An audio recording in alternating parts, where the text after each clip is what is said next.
Awesome. Okay. Welcome back, everyone.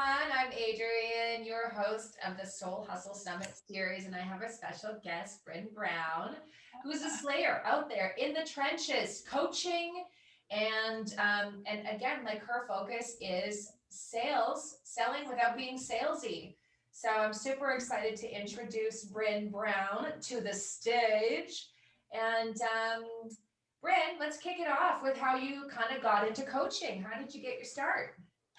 Yeah, well, first of all, Adrienne, thank you so much for having me. I'm just delighted to be here and sharing what I'm up to and seeing how we can help people to sell better and more. So how did I get my start? When I graduated college, I didn't know what I wanted to be when I grew up. And I also entered a job market that was just on the precipice of a recession.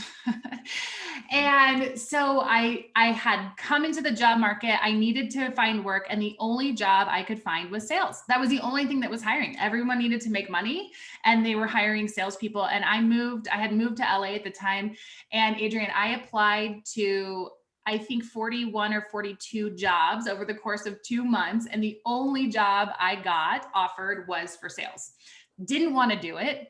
Didn't want to be a salesperson. I had experience, but I didn't connect my experience with sales. So I had been selling, I was a bartender, I was a hairstylist right out of high school, and I was selling, but I didn't connect it as though that I was a salesperson. So anyway, I got this offer for this. I call it guerrilla sales. We stood in front of grocery stores and sold toys off of a table to people coming into the grocery store, whatever, drugstore, wherever we were at.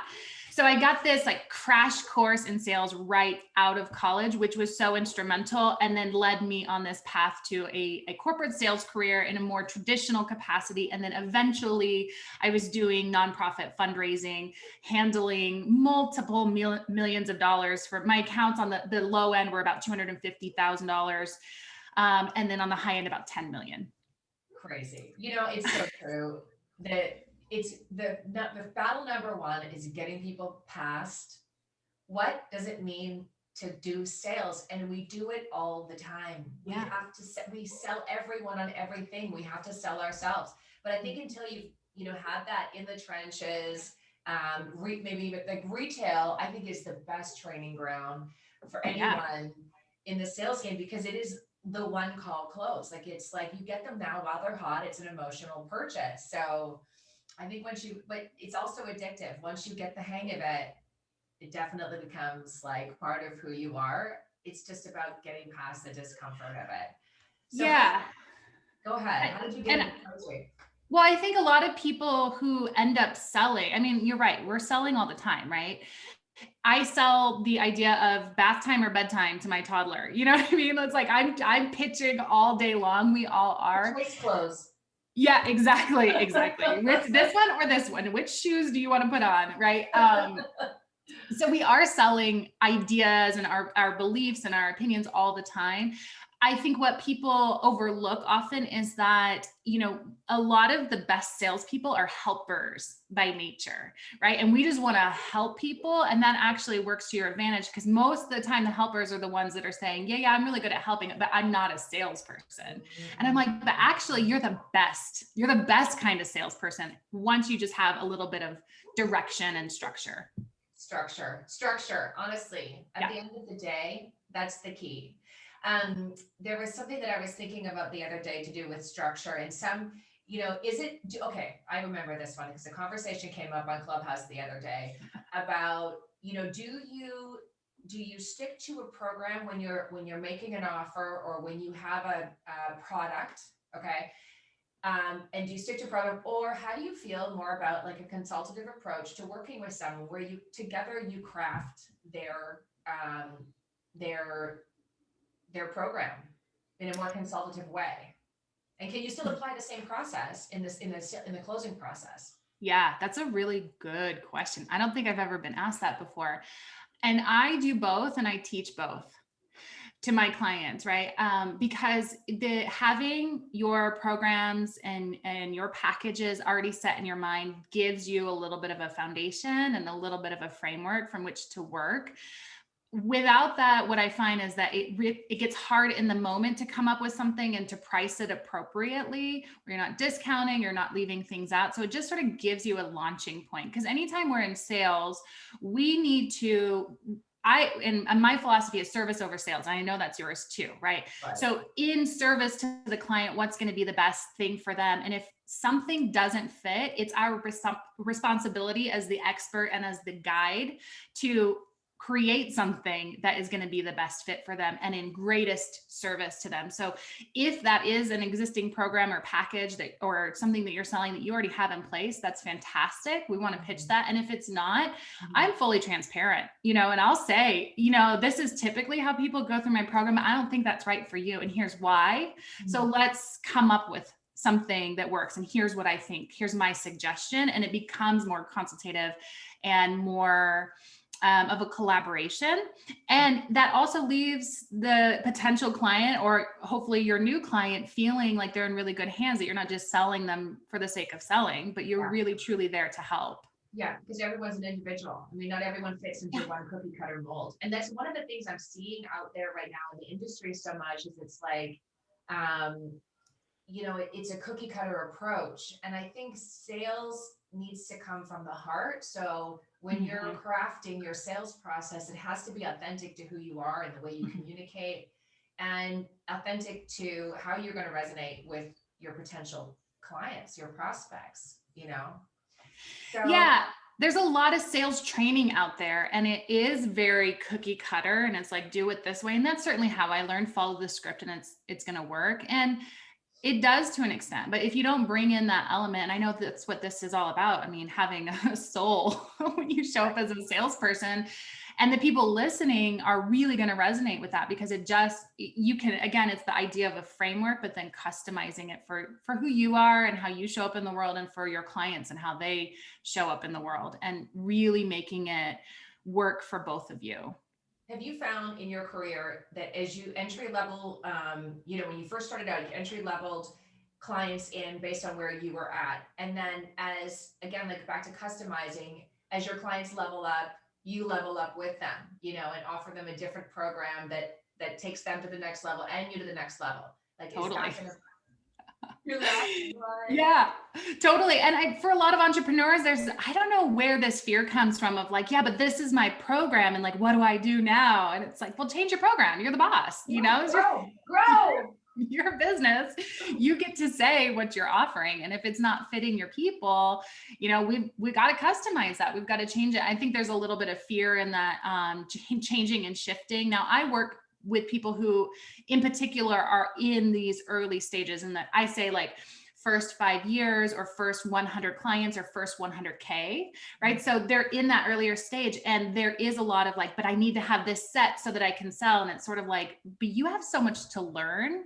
So if someone's listening and you're early on, you can't be afraid of changing and shifting. If that's your niche, or if that's your package, there are tweaks to be made, because your growth is exponential. And then the same when you up level from, you hit 6 figures and then you're going multi 6 figures, or going to 7 figures or multi 7 figures, it's the same kind of thing. It's like, what got you here, is it going to get you there? So we've got to be willing to shift things a little bit. Do you have a coach yourself? Of course I have a coach, usually more than one. Right. And I have a sales coach. I need my business coach. Yep, totally. I have a business astrology coach. Yes. Yep. I have a social media coach. I have a sales coach. So even though I've had 20 plus years of experience in sales, I'm still learning and willing to learn, because I heard this the other day from a woman, Catherine Zinkina. I don't know if you know who she is. She's the manifestation babe. Manifestation babe. I've been following her for years. I love her. And she's, I've heard her say this before. She said it again the other day, and something I was listening to is just that, this concept of, I already know that, is such a killer of growth. I already know that. And so, we have to be willing to be lifelong students, even in our own craft, especially in our own craft and area of expertise. Humility is a gift. We're always learning from everyone around us. and years in the trenches, a top 1% closer. And just in the few interviews that I've done, putting this summit together, I'm just like learning so much. It's been awesome. It's been awesome. Yeah. And I think that there's billions of people in the world. There's more than enough business for everyone to attract their right client. Like, be the best at doing you. Like I always say, it's on my Instagram, do you, that shit sells. It does. It does. And your people are waiting for you to show up. I mean, there are 7.5 billion people in the world now. Yeah. And many of them are online. So particularly for online businesses, it's like, I mean, even if you go on to Facebook, which has like 2 billion people on there, it's like, okay, there is no such thing as competition, because no one person can really command any genre, any niche, right? Because there's just too many people out there. Well, and so let's talk about two things that are really hot topics right now: imposter syndrome, right? And in comparison disease. Like I suffer from comparison disease too. We all do. What's she doing over there? She's fixing me. Yeah. Who am I to speak into my authority?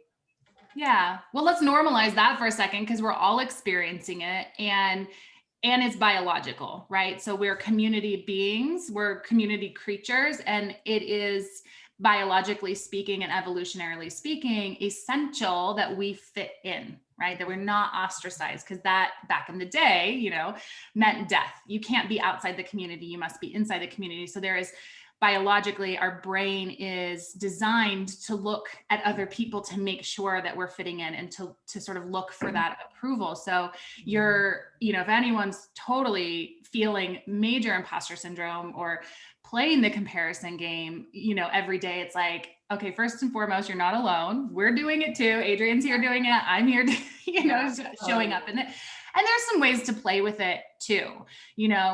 With the comparison, I think at some point you have to just turn off the noise, right? And limit who you're exposing yourself to. So if you're just looking at someone's content to see how it compares to yours or how you compare to them, that might not be serving you. If you're looking at their content because you're learning from it and it's serving your business and you're growing, keep them in your feed, right? Like this is something that we want, but we have to be intentional about what we're consuming, so that we're not in a place of comparison, but we're really in a place of learning and growing, right?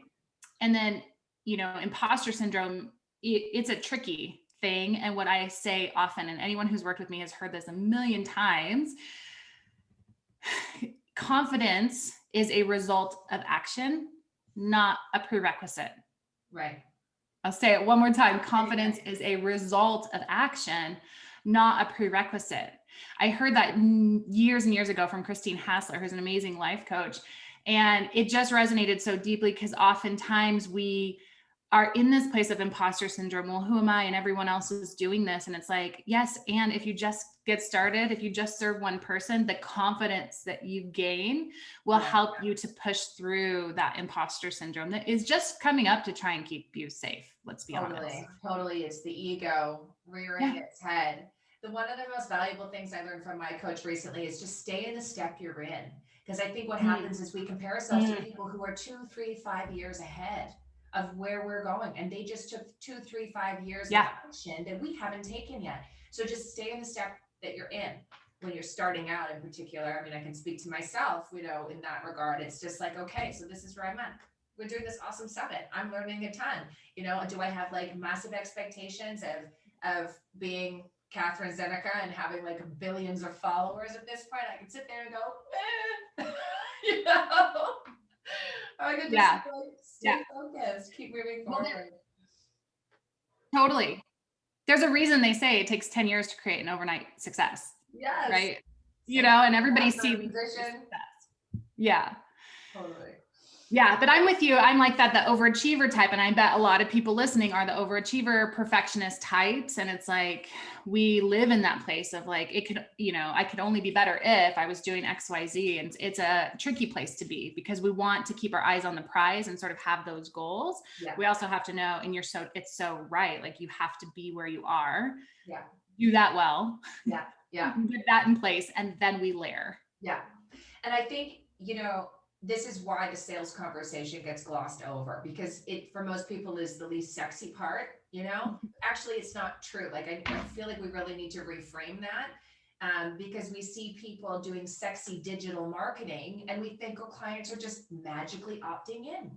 But it's like, okay, for the women out there, it's like having a baby. Like, people go into a hospital with a pregnant belly, and literally the part between walking into the hospital and walking out is so glossed over. It's like, I'm just going to go to the hospital. I'm going to come out with a baby. And I think a lot of women are really ill prepared for the birthing process. I know that's a hot topic, but it's the same thing. Like, we put ourselves out there in our content, our marketing, and our Instagram, and we think we're going to come out with a client. And we forget, or we don't realize that there's this actual intense birthing of that relationship and the authenticity that you bring to the sales conversation. And there's no magical copy. And I literally found I shouldn't say this, but I found a program out there that was literally, her whole transformation was like, I used to get anxiety over the sales call. And so she developed a process, and it's a high ticket process of how to avoid a sales call. And I thought, this is wrong. Oh my goodness. Oh. Saying, like, you're doing yourself a disservice and you're doing your client a disservice. Exactly. Not creating the foundation of that relationship. Exactly. In the being intimate, with them. Yeah, I totally agree. What a beautiful analogy. Yeah, I mean, the sales conversation it's where the magic happens, because you're building that relationship, but it's so in service to your client. So when people think about sales calls, they're thinking, oh, I have to make a pitch. And that's the disconnect, because it's not about you. When you're making a sales call, it's not about you, right? It's about you giving your potential client the space to sort of explore what they need, right? And how many times have you been on a sales call? And I know this is so true for me. And people say, oh my gosh, I've never said that out loud before. Or I've never thought of that until I'm saying it right now, right? It's like this beautiful space that people have to just get really real and honest about what challenges are coming up and what they really need in order to make this transformation happen, right? Yeah. And the transformation, whatever you're selling, could be so life-changing, and usually is. Yeah. So to show up and just try to sell at someone is that's where things get broken. And that's where people have in their mind that that's what a sales call is, but it's not. I mean, you shouldn't be talking, hey, baby. Hey, we're not afraid of the kids. Hey, I love this. All right, my feral. Okay, sweetheart, I'm in the middle of an interview right now. Okay. Thank you. I know, right? This is working from home right now. We started late because I had my in-laws were coming and they were a little late. So this is just how life. One sec, I'm just gonna pause. Okay. All right, and we're back to that. Like, hello. Just 1 minute, please. This has to go on there. Hello. It's like, do you remember that newsroom anchor that went viral? Because it's like daughter. Yeah. Oh yeah. Little. Yeah. And it's so endearing. It's not going viral because it's like, oh my gosh, how embarrassing for this guy. It's like, oh, how real. The poor nanny was just freaking out. Yeah. All right. So, okay, where were we? What were we talking about? The truth. Getting down to the truth. Getting down to the truth of it. So giving your potential client that space, whether or not they choose to work with you or you choose to work with them, that can be in such service to them and to you, right? So that perspective shift of what's the actual purpose of a sales conversation. Yeah. I mean, yes, it's to offer your service and to make some money, but really it's about the transformation. And if we're not in a mindset of serving before selling, that's where things start to go awry. Right. Totally. I'm going to pause you on that because I have an intruder right now. Okay. He came around the balcony and broke in the balcony door behind. Crafty. I'm just like, oh my God. Hello. What's his name? Pax. Hello. Pax. Oh, hang on. Hey, Pax. Hang on. Okay. All right. This is going to be slightly disjointed, but That's okay. Meanwhile, there's a dog, maybe mine, maybe not, outside barking incessantly. So hopefully that's I love it. This is life. We're just it's doing, real life. you know, Yeah. we're just doing life. And So I'll tell you on sales calls, by the way, baby crying, dogs barking, like that is endearing. It actually works in my favor and what I've seen for clients too in their favor, because it just makes you a real person, you know? vulnerability. Okay, this leads to me to vulnerability. And I think this is absolutely crucial. You cannot lead someone where you fear to go. And I Yeah. think that, I'm an oversharer. People say, "Oh, I'm not a good salesperson. I could never do what you do. You're an extrovert, blah, blah, blah." Mhm. But I don't think you need, in fact, less of an extrovert is good, but you do need to be vulnerable. Nobody wants your perfection because it's only comes across as intimidating and condescending. What they want is your vulnerability. What Mhm. they want is, I've been there. I Mhm. see you. I feel you. I hear you. Yeah. So true. Right? I don't know if I could say add anything to that. That was just perfection. I mean, it's really, it is I mean, we're two human beings having conversation. It's not like I'm the salesperson and you're the lead or potential client. I mean, if you don't cross that threshold of sharing something personal about yourself and connecting, you're totally missing out just from like a human to human connection perspective. And it's 100%. oftentimes what I do, two call sales calls.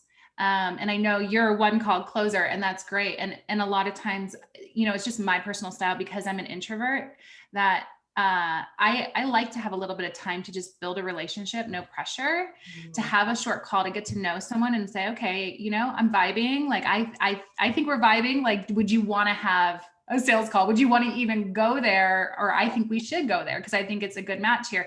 But I need that energetic insight to say, okay, is this someone I even want to spend some time with? And now that can happen all in one call for Process. sure. Yeah. Yeah, but for me, I sometimes like to do it in two calls where if someone's just coming to me cold through my website or they found me somehow, came to a webinar, I'll spend 20 or 30 minutes with them just learning about each other. And then it's like, then it makes things so much easier because pressure's off and people are getting real. And two, now we've got so much more insight going into the sales call and we have a relationship that the walls aren't up on their side. Yeah, it's so interesting how everyone is a little bit different in the process. I think the takeaway is the key is have a process that works for you so Yeah. that you know the lay of the land and you can communicate it. And it's great in the beginning to be able to say, hey, thanks for getting on the call. Let me share with you kind of how I work. This is how I Yep. approach. I mean, I say that with my clients. This is how I approach our time together. Yes. This, and this. By the Yeah. end of the conversation, hopefully we've come to this stage, whatever that Mm-hmm. stage is, in my business, it's a bit different right now, but it's like, come to a decision, come to a choice, right? You can do it that way. You're going to continue the way you're doing it, or Yep. we're going to, up the ante a little bit and make some phenomenal transformative changes in your life. And, Yeah. there was a point I was getting to with that, but everyone has a bit of a different process. So Sure. Yep. the question that I wanted to ask you was, I remember this is a new thing that I've heard buzzing around the industry, and that is this what they're calling the social close. It's a process that I have used in my business. This is exactly how we sell in my business, which is the setter and the closer. Mm-hmm. So if you're a one man shop, it's a little bit more difficult. Mm-hmm. But when you start to scale your business, or if you have a partnership, or a lot of couples work together in their coaching practices, if you have one person that's a little bit better at really more getting vulnerable and, getting the person open versus the other person who's like, okay, like, are you ready to take some action? Like the one that's going to go in and kind of close the deal and ask for the deposit. Mm-hmm. Approach? Have you heard about that setter closer dynamic? And Yeah, I've heard about it and I'm more familiar with it from corporate days, where I think it's used just more broadly. And for solopreneurs, I mean, and that is really essentially what I do with a two call sales call or sales process, right? That's That's- exactly like the first time, I'm like, no pressure, just build the relationship. And it's not, it's not a manipulative thing. It is a little bit strategic. It's for me as much as it is for them, because I want to know that I'm, getting in bed with the right person, so to speak, like you just want to make sure that your energy is a match. And I think it's brilliant, if you have a partnership and you can do that, or if you're in a position where you're hiring out and you can have someone supporting and filtering these calls, and then you're just in there closing. I think it's great. It's knowing what your skill set is, because someone else might, you may even want to do it the other way, like where you have the initial, I think this is great. And then you have someone close because you just can't do the numbers and the money stuff. Like you have to know what your skills are to know, can I do both of these hats? Or is it in my best interest to hire this out or have another person or a partner, tag teaming with me, because we need to stay in our area, our zone of genius, right? And so if that's not a skill set, we either need to learn that skill really fast and hire the right person to help you do that, or we have to get really honest and say, that's just not my jam. So I'm going to find the right person that's their jam and they can do it. You know what, and I want to rewind you a little bit because you touched on something so important. It's like, that might sound manipulative, but at the end of the day, if you can't get someone past their blocks or barriers, and if it takes a little, I think being strategic is not manipulative. Right. You are the professional, and you take them on a journey and you get them. The key to closing a sale is to get someone out of their own way, out of the old narratives and out of the old patterns that have gotten them on the phone to you to begin with. If life was perfect and they were where they wanted to be, they wouldn't be on a call with you. So, resistance is going to come up. Is it being manipulative to strategically move someone out of resistance and change their states? Right. Yeah. And I can tell you, I've learned those manipulation techniques in more traditional sales training, and this is not one of them. It's just not. Okay. So I'll just tell you right now, like, this is not one of them. It's about being of greatest service to the potential client. And what is of greatest service to them is to really hold them accountable to making a change, with whether that's with you or not. And then to make an empowered decision together, whether that is to work together or not. Right. So it's, are you going to actually change? I mean, you're in enough pain that we're on this call. Right. So it's just a matter of, are you actually going to do it? And are you going to do it with me? Yeah. Right? And it doesn't matter if it's with you or not. They need to decide first, is this happening? And then decide, is it with you? And then coming from a place, I always say an empowered decision, because the worst thing that we can do in sales is let someone get off the phone that's like, oh, I really want to work with you, I just can't afford you, or I just don't think I have time for that program, or I can't for whatever reason. That is not an empowering place to be. So we want to make a powered decision so that we both feel really good about whatever's happening at the end of the call. Yeah, 100%. And I think there's a real disconnect between you can use skills, power, expertise, persuasion for good or ill, right? And it's really about where you are coming from authentically that makes the difference. That makes the difference. 100%.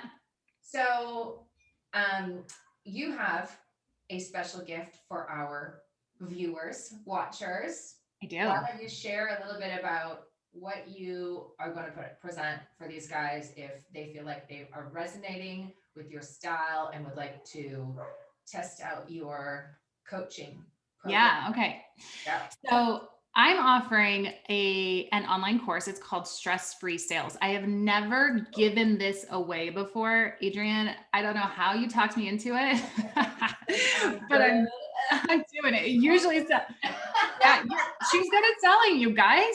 We're aligned and on purpose together. It's true. It's so true. It's so true. And it did just feel right. So Stress-Free Sales is an online course that you can go through to really master the sales conversation. This is for service providers who really want to up-level those skills and understand the nuances of the sales conversation. So what you get inside that program is a little bit of mindset stuff and a little bit of pricing and packaging stuff, because those need to be at the foundation of your sales call so that you are set up for success. And then I break down every part of the sales call and then how to seamlessly transition between each part of the sales call. So you know what to say and what to ask in the meat of it, how to transition to your offer seamlessly, how to close with integrity and not feel awkward or pushy or salesy at the end of it. So everyone feels really good. I have a bonus in there on overcoming objections. So how to do that before you even pitch. So the objections just aren't an issue, and then what to do if they come up at the end. And then there's some Q&A call recordings in there so you can just get all the good stuff. Again, normally $9.97. I have a special code. I think it's Soul Hustle. We'll put it in the link. Soul Hustle is your coupon code. If you go to stressfreesalescourse.com, get registered, sign up, you're going to get that totally for free. Awesome. That is gold. I'm signing up. Yeah, do it, please. I'd love to hear your feedback. Learn from the master. Awesome. Yeah. Bryn, thank you so much for being here today. It was awesome to have you. I love having this conversation. I'm a sales geek. Me too. Me too. It's my joy. It's my joy, my passion to be here and have these kinds of conversations and just get this information out there. We got to destigmatize sales. Please. Destigmatize sales. That's golden nugget right there. Okay, girl. We will see you on the flip side. And thank you so much for your generous offer for our viewers. Thank you. See you in Clubhouse, Adrian. Oh my God, I'm addicted. I'll see you there. I'll see you there in half an hour. Awesome.